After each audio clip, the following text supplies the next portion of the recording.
Good morning students, welcome to the YouTube channel of Shri Ramanujan classes.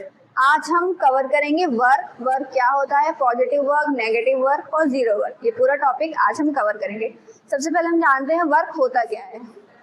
जिस direction में हम force apply कर रहे हैं, किसी भी ऑब्जेक्ट पे अगर हम फोर्स अप्लाई कर रहे हैं तो जिस डायरेक्शन में हम फोर्स अप्लाई कर रहे हैं अगर उसी डायरेक्शन में उसका डिस्प्लेसमेंट हो रहा है तो हम बोलेंगे हाँ उस ऑब्जेक्ट ने वर्क किया है।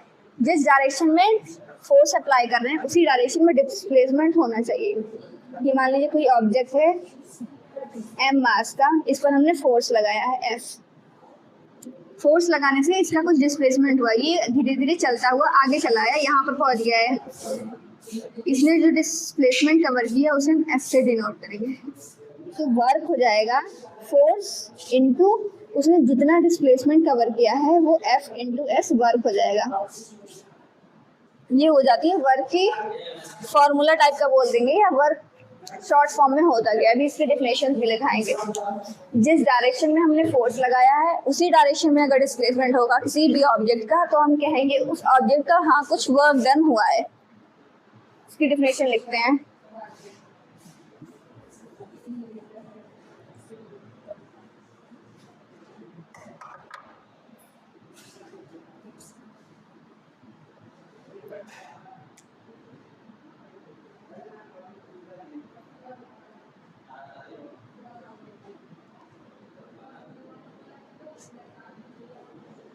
It is defined as magnitude of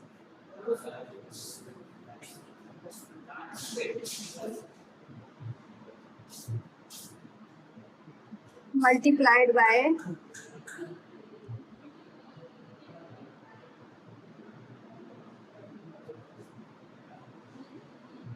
displacement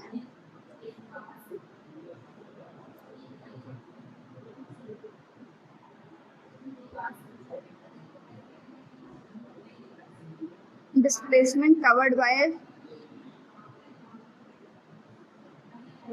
that object।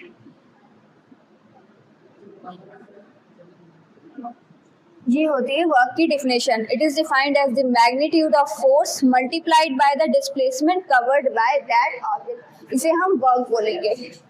इसका जो फॉर्मूला होता है वो होता है F इंटू एस। F यहाँ पर है जो हमने फोर्स अप्लाई किया है,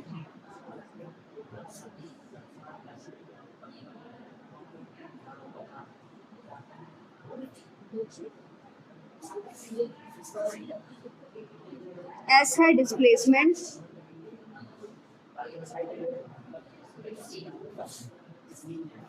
ये हो जाता है फोर्स। किसी ऑब्जेक्ट पे अगर हम फोर्स लगा के देखें, इसका मास m था, इस पे हमने फोर्स लगाया है F। फोर्स लगाने की वजह से इसने डिस्प्लेसमेंट कवर की है और फिर वो यहाँ पहुंच गया है। इस डिस्प्लेसमेंट को हम S से लिखते हैं। इस ऑब्जेक्ट का जो फोर्स होगा वो F की वैल्यू मल्टीप्लाइड बाय उसने कितना डिस्टेंस ट्रेवल किया है या डिस्प्लेसमेंट ट्रेवल किया है वो हो जाएगा।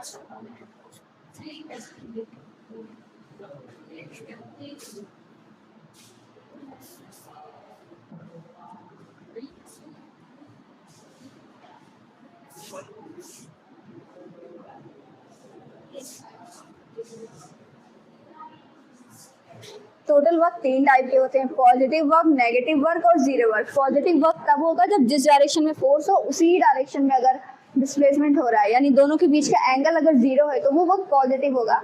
अगर इधर हम फोर्स अप्लाई कर रहे हैं और डिस्प्लेसमेंट जस्ट अपोजिट डायरेक्शन में हो रहा है या थीटा 180 हो रहा है, उस केस में जो वर्क होगा उसे हम नेगेटिव वर्क बोलेंगे। पर अगर हम फोर्स अप्लाई इधर कर रहे हैं और डिस्प्लेसमेंट उसके 90 डिग्री में हो रहा है, यानी थीटा की वैल्यू अगर 90 डिग्री है तो ऐसे केस में जो वर्क आएगा उसे हम जीरो वर्क बोलेंगे। यानी उस आदमी ने कोई काम नहीं किया है साइंस के लैंग्वेज में।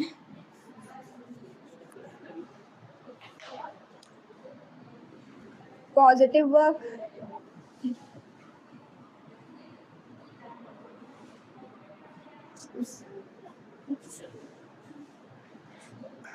नेगेटिव वर्क,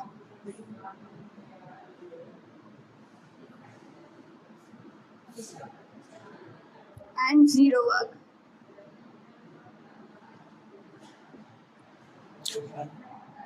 पॉजिटिव वर्क हम ऐसे समझते हैं, ये मान लीजिए कोई अलमारी है, एक लड़का है जो इस पे धक्का लगा रहा है, यानी इस पे फोर्स अप्लाई कर रहा है एक लड़का। इससे क्या होगी, अलमारी थोड़ी सी आगे खिसक जाएगी। मान लीजिए 2 मीटर ये अलमारी आगे खिसक गई इस लड़के की फोर्स लगाने की वजह से। इसने फोर्स इधर लगाया, अलमारी भी इसी डायरेक्शन में आगे खिसकी है। इधर जो थीटा आएगा, इन दोनों के बीच का एंगल, यानी फोर्स और डिस्प्लेसमेंट के बीच का जो एंगल होगा वो 0 डिग्री आएगा। और जब भी इन दोनों के बीच का एंगल 0 डिग्री आएगा तो वर्क को हम बोलेंगे कि वो वर्क पॉजिटिव है। नेगेटिव वर्क तब बोलेंगे, नेगेटिव वर्क का एक सबसे अच्छा एग्जांपल है फ्रिक्शन। ये ब्लॉक है, इस पर फ्रिक्शन ऊपर लग रहा है, काइनेटिक फ्रिक्शन। काइनेटिक फ्रिक्शन इस बॉल को मोशन देगा, तो वो बॉल या ब्लॉक थोड़ा सा आगे चली जाएगी। ये भी मान लीजिए 2 सेंटीमीटर ही आगे चला गया, तो डिस्प्लेसमेंट इसका इस डायरेक्शन में है, फोर्स इसने उल्टा अप्लाई किया है। दोनों के बीच का जो एंगल होगा यानी थीटा जो होगा वो 180 डिग्री होगा। थीटा 180 डिग्री है तो कॉस 180 डिग्री की वैल्यू -1 होती। इस वजह से जो वर्क आएगा वो नेगेटिव आएगा। 0 वर्क का तो बहुत अच्छा एग्जांपल है, ट्रेन पे या कहीं पे भी आपने देखा होगा, कूली अपने सर पे पूरा मतलब ऐसे सामान का पूरा गट्ठर ऊपर लेके जाते हैं, उनका पूरा भार सर पे होता है, लेकिन वो डिस्प्लेसमेंट आगे करते हैं, आगे की तरफ जाते रहते हैं, उनका फोर्स इधर लग रहा है, डिस्प्लेसमेंट आगे हो रहा है। कूली वाला एग्जांपल, सारा भार उनका सर पे है, यानी फोर्स पूरा इधर लग रहा है, पर वो जा आगे की तरफ रहे हैं, इस तरफ जा रहे हैं।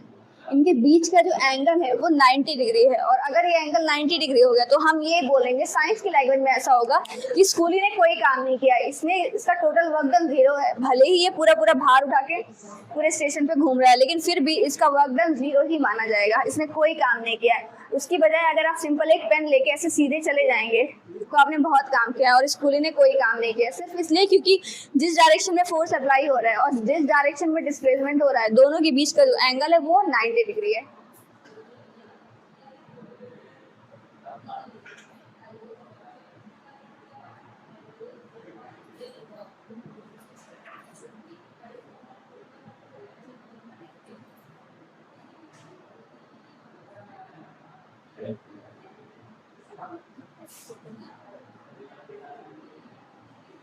नेक्स्ट जो हम पढ़ने जा रहे हैं, एनर्जी क्या होती है।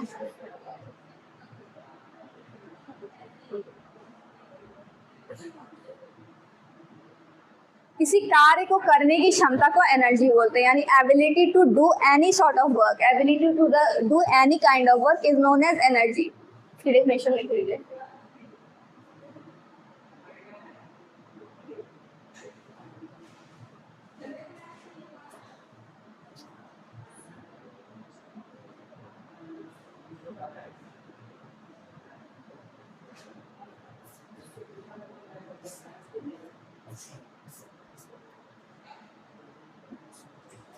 हमारे सिलेबस में जो एनर्जी है वो 2 टाइप की है, काइनेटिक एनर्जी और पोटेंशियल एनर्जी। ये 2 फॉर्म में है।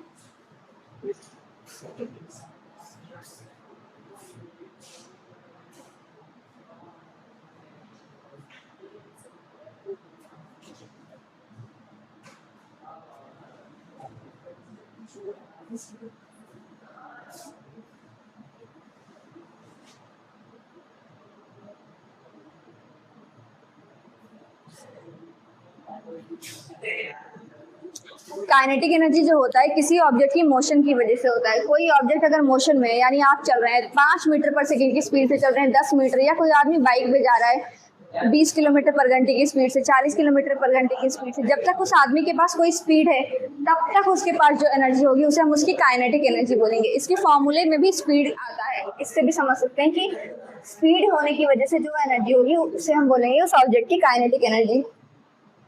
12mv², ये हो गया काइनेटिक एनर्जी।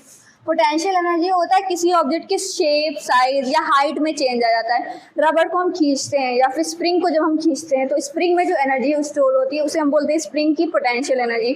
उसका कारण इतना होता है कि हम उसे खींच रहे हैं, उसके शेप, साइज या कॉन्फ़िगरेशन में चेंजेस की वजह से उसके पास जो एनर्जी स्टोर हो रही है वो उस ऑब्जेक्ट की पोटेंशियल एनर्जी होती है। इन जनरल अगर किसी ऑब्जेक्ट को हम जमीन से h हाइट तक ऊपर ले आते हैं तो इसके पास जो पोटेंशियल एनर्जी होगी वो उसकी हाइट की वजह से होगी। ऐसे केस में जो पोटेंशियल एनर्जी का फॉर्मूला आएगा वो m इंटू जी इंटू एच आएगा। पर स्प्रिंग में इलॉन्गेशन या कंप्रेशन की वजह से स्प्रिंग के लिए एक स्पेशली फॉर्मूला है हाफ के एक्स स्क्वायर। ये वैसे ज़्यादा हमारे सिलेबस में है नहीं, बस फॉर्मूला अगर पता होना चाहिए। हाफ के एक्स स्क्वायर होता है स्प्रिंग के इलॉन्गेशन या कंप्रेशन की वजह से उसके पास जो पोटेंशियल एनर्जी स्टोर होती है। तो एनर्जी हमने पढ़ा दो टाइप की होती है, काइनेटिक एनर्जी और पोटेंशियल एनर्जी। काइनेटिक एनर्जी होती है किसी ऑब्जेक्ट के मोशन की वजह से, पोटेंशियल एनर्जी होती है किसी ऑब्जेक्ट के शेप, साइज और कॉन्फ़िगरेशन में चेंजेस की वजह से होती है। आई होप आपको आज का लेक्चर अच्छा लगा होगा, आपको वर्क और एनर्जी के बारे में पता चला होगा, अच्छे से समझ में आया होगा एनर्जी कितने टाइप की होती है, काइनेटिक एनर्जी, पोटेंशियल एनर्जी, दोनों को अच्छे से समझा होगा। इसी के साथ मैं आपसे विदा लेती हूँ। Thank you very much.